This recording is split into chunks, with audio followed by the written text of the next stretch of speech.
بسم اللہ الرحمن الرحیم۔ فیکٹیکل کے معزز ناظرین کو السلام علیکم۔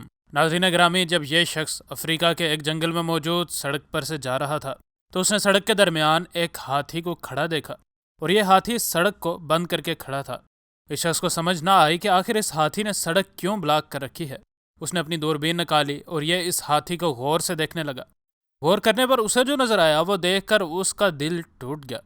ناظرین، نائجل نامی جانوروں کے دل کا یہ ڈاکٹر ایک لمبے عرصے سے اس مہنگے افریقی جنگل میں کام کرتا آیا ہے، اور اس جنگل میں گینڈوں، ہرن، شیر، ہاتھی، تیندوے اور زرافے سے لے کر ہائناز تک ہر طرح کے ہی جنگلی جانور رہتے ہیں۔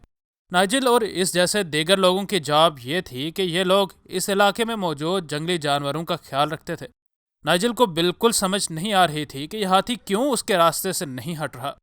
نائجل کو پتا تھا کہ اگرچہ یہ ہاتھی بڑے معصوم لگتے ہیں، لیکن حقیقت یہ ہے کہ یہ شیروں سے بھی زیادہ خطرناک ہوتے ہیں۔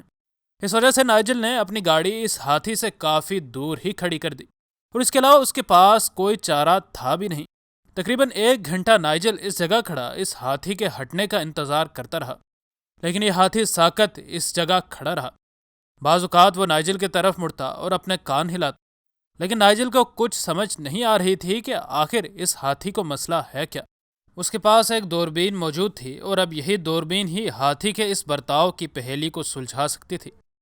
نائجل نے اس دوربین کو فوکس میں لانا شروع کیا، اور جب بلر سین سے سین کلیئر ہوا تو نائجل کی آنکھیں پھٹی کی پھٹی رہ گئیں، اور بے اختیار اس کے حلق سے ایک آہ نکل گئی۔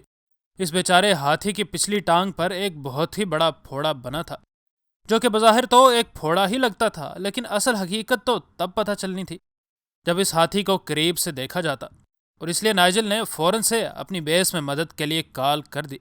نائجل کو بیس والوں نے کہا کہ ہم فوراً مدد کے لیے لوگوں کو بھیجتے ہیں، لیکن آپ اس ہاتھی کے قریب جانے کی کوشش بھی نہ کریں۔ لیکن نائجل نے بغیر کوئی جواب دیے وائرلیس واکی ٹاکی بند کر دیا۔ نائجل کو اس ہاتھی کی یہ حالت دیکھ کر رہا نہ گیا، اور وہ اپنی گاڑی سے اتر کر اس ہاتھی کے قریب چلا گیا۔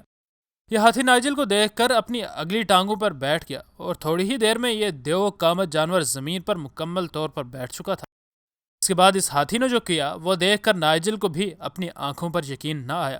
یہ ہاتھی اپنی سونڈ آگے کر کے نائجل تک آیا، اور اپنی سونڈ کو اس ہاتھی نے نائجل کی ٹانگ کے ساتھ کر دیا، اور اپنی سونڈ کو اس ہاتھی نے نائجل کی ٹانگ کے ساتھ رکھ دیا، جیسے یہ بے زبان اپنی ہی زبان میں اس ڈاکٹر کو کچھ کہہ رہا ہو۔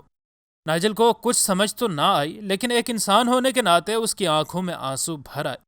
نائجل کو اب یوں لگ رہا تھا کہ یہ ہاتھی جان بوجھ کر اس جگہ کھڑا ہوا تھا، اور نائجل کو ابھی اس ہاتھی کے پاس بیٹھے زیادہ دیر نہ گزری تھی کہ اس کو گاڑیوں کے انجن کی آوازیں آنے لگیں۔ نائجل کی مدد کے لیے باقی ٹیم کے لوگ آگے تھے۔ انہیں جب اس ہاتھی کو دیکھا تو اس ہاتھی کو فوراً ہی بے ہوش کر دیا۔ بے ہوش ہونے میں اس ہاتھی نے آدھا گھنٹہ لگایا، اور جب اس ہاتھی کی آنکھیں بند ہو رہی تھیں تب اس ہاتھی نے اپنی سونڈ آگے کی اور اسے نائجل کی ٹانگ کے ساتھ لپیٹ لیا۔ نائجل کو بالکل ایسے احساس ہوا جیسے کوئی انسان مرنے سے پہلے آخری بار اپنے عزیز و اقربا کی طرف دیکھتا ہے۔ بے ہوش کرنے کے بعد ان لوگوں نے اس ہاتھی کے پھوڑے میں کٹ لگایا اور ساری پیپ اس کے جسم سے باہر نکال دی۔ ان لوگوں کو یہ کام بے حد جلدی کرنا تھا، کیونکہ کسی بھی وقت یہ ہاتھی ہوش میں آ سکتا تھا، اور ایک جنگلی جانور سے کسی بھی طرح کی خیر کی امید نہیں کی جا سکتی۔ ناظرین، ان لوگوں نے اس ہاتھی کے زخم کو صاف کر کے اس کو بڑی مقدار میں درد دور کرنے کے انجیکشنز بھی لگائے، اور جلدی جلدی اس کے زخم پر پٹی بھی کر دی۔ اس کے بعد یہ لوگ اپنی گاڑیوں میں بیٹھ گئے اور اس ہاتھی کے ہوش میں آنے کا انتظار کرنے لگے۔ یہ ہاتھی ہوش میں آیا اور اٹھ کر کھڑا ہوا، اور بجائے جنگل میں جانے کے یہ ہاتھی ان لوگوں کی گاڑیوں کی طرف چلا تو خوف سے ان تمام لوگوں کی سانس حلق میں اٹک کر رہ گئی۔ لیکن یہ ہاتھی چند قدم اٹھانے کے بعد رک گیا۔ اس کے بعد اس ہاتھی نے اپنی سونڈ اوپر اٹھائی اور ایک زوردار آواز نکالی۔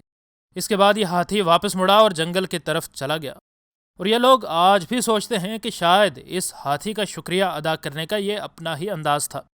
انشاءاللہ ملتے ہیں اگلی ویڈیو میں۔ فی امان اللہ۔